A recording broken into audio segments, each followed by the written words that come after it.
예, 안녕하십니까. 저는 한사랑병원에 근무하는 정신건강의학과 전문의 전형군이라고 합니다. 오늘은 가족 여러분들께 중독과 트라우마에 대한 소개를 드리도록 하겠습니다.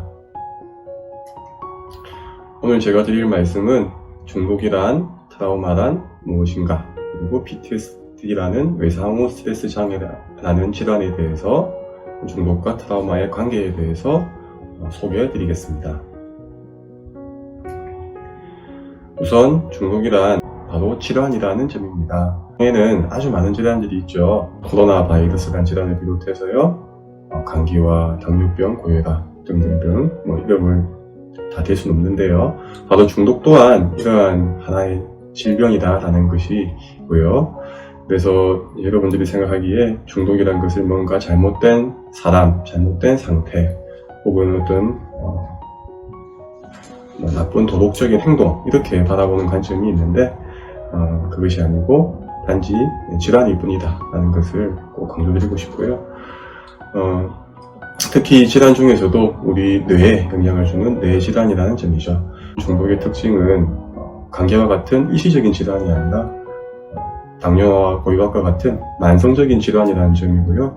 그리고 그것이 단순히 신체적인 건강을 넘어서 정신적인 건강과 사회적인 역할까지 영향을 주는 인생질환이라는 점이죠. 이런 중독이라는 뇌질환의 결과 우리들이 경험할 수 있는 증상들은 제일 대표적인 것이 조절장애이죠. 그래서 술을 마시면 멈추지 못하는 그런 상태가 오기도 하고요. 지속적으로 주야로 마시게 되는 그런 매일 음주를 하는 모습이 보일 수도 있고요. 그리고 기억력의 장애라든지 자기 조절의 어려움으로 인해서 충동적이고 분노 관리가 안 되고, 그래서 대인관계의 대처 능력이 떨어져서 나중에는 성격의 변화까지 오게 되는 그러한 상태가 되기도 합니다.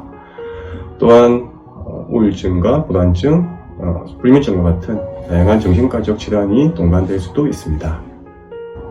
그래서 중독증 환자의 마음속에는 자기 자신에 대한 부끄러움과 자기를 미워하는 자기 혐오의 마음이 생기기도 하고요. 이러한 마음이 더욱더 중독 증상을 악화시키고 자기 파괴적인 행동인 술을 마시는 행동을 지속시키게 됩니다. 중독이라는 질환은 환자 개인에게만 영향을 주는 것이 아니고 가족에게도 매우 큰 영향을 주는 것이 바로 가장 큰 합병증이라고 할 수 있겠습니다.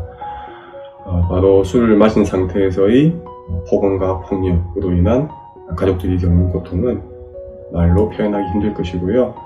그리고 다양한 경제적인 부담들, 또 중독으로 인한 정신과적 증상들이 동반되어서 배우자에 대한 의심, 기억장애의 증상들, 그리고 성격 변화로 인한 가족들이 겪는 고통 또한 매우 클 것입니다.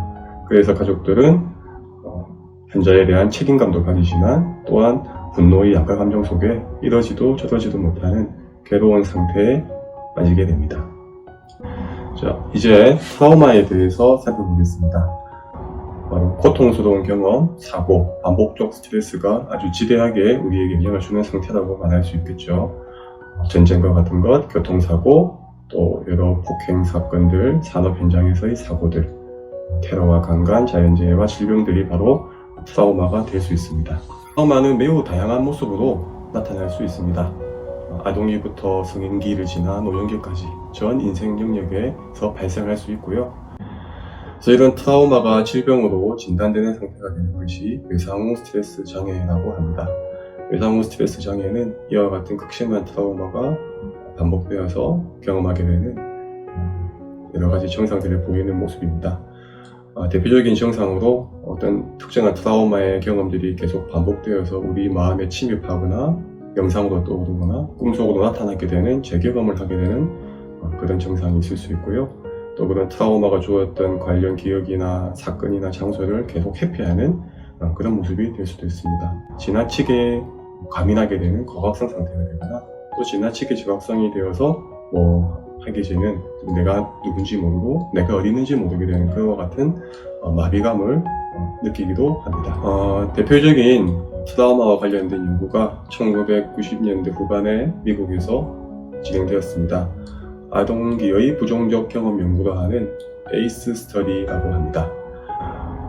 이 연구에서 연구자들은 연구를 받는 분들에게 10가지 질문을 던졌습니다. 어릴 때 부모가 당신에게 욕하거나 모욕하거나 무시한 적이 있는지, 부모 중 한 명이 당신에게 신체적인 폭행을 한 적이 있는지, 혹은 5세 이상의 성인 사람에게 성적인 경험을 혹은 성행위를 당한 적이 있는지, 또한 가족 안에서 소중한 존재라는 느낌을 못 받거나 사랑받고 있는 느낌을 못 받았는지, 또 서로 간에 친밀하고 도와준다는 느낌을 경험하지 못했는지, 잘 못 먹고 잘 못 입고 그리고 보호해주는 사람이 없었던 것 같은 방임이 있었는지, 부모 중 한 분이 별개했거나 이혼했는지, 엄마가 아빠에게 위협받거나 고타당한 것을 경험했는지, 알코올 문제나 약물 문제가 있는 사람과 함께 산 적이 있는지, 가족 중에 정신과적 질환이 앓았던 사람이 있는지, 가족 중에 감옥에 간 사람이 있는지, 이와 같은 10가지 질문을 던지고 0점부터 10점까지 각 환자들의 점수를 구했습니다. 그 결과를 보시면 0점인 사람과 4점인 사람의 우울증이 매우 큰 차이가 생기고요. 자살 시도 또한 0점과 6점 사이에서 5,000배 가까이 차이가 생깁니다. 그리고 점수가 4점 이상 되면 성인기에 성폭행을 당할 확률이 더 많이 증가하고요. 신체적인 건강 또한 6점인 사람은 0점인 사람에 비해서 더 악화된 모습을 보일 수 있다는 놀라운 결과가 나왔습니다. 이와 관련된 중독의 결과를 살펴보면요, 약 7배 정도 알코올 사용장애, 다른 말로 알코올 의존이라고 하는데요, 발병률이 차이가 나게 됩니다. 이와 같이 아동기의 트라우마의 경험은 성인기의 약물 사용 문제, 알코올 사용 문제에 아주 큰 영향을 준다는 것이 이 연구를 통해서 증명되었습니다.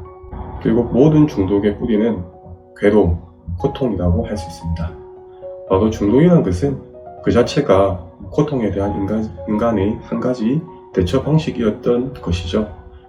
처음에는 그런 대처 방식이 고통을 대처하는데 도움이 되지만 그것이 장기화되고 만성화된다면 효과보다는 부작용이 더 커지게 되는 것입니다. 사건에 의한 몸과 마음의 불안감과 긴장을 해소하기 위한 자기 치유의 노력으로서 우리는 술을 마시게 됩니다. 이런 자기 치유의 행위로서 술뿐만 아니라 도박과 마약과 일중독, 섹스 또한 해당될 수 있겠죠. 마치 외상과 중독은 수레바퀴처럼 서로 아기를 물며 돌아가는데요. 외상으로 인한 고통이 시작되었을 때 술과 약물을 통한 자기 치유를 하여서 그런 고통을 이겨버리고 노력을 하지만 결국은 중독이 우리의 삶을 지배하게 되어서 더 큰 외상으로 경험하게 되는 것입니다.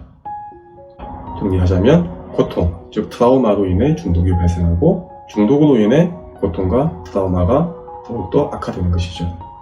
그리고 이러한 결과는 내 개인에게만 영향을 주는 것이 아니고 세대를 통해서 전달될 수 있다는 것이 더 큰 무서운 점인 것 같습니다.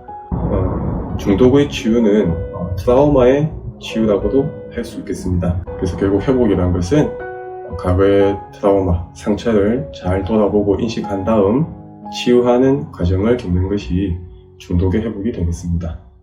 자, 마지막 결론은 우리가 사랑하는 배우자, 부모님, 자녀들은 그들만의 고통과 트라우마를 해결하고자 술을 마셨습니다.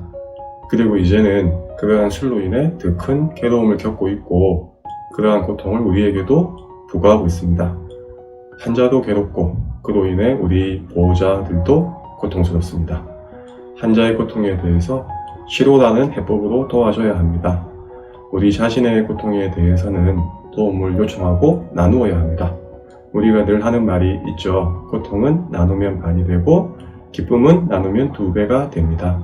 바로 우리 자신에게 필요한 말입니다. 경청 감사합니다.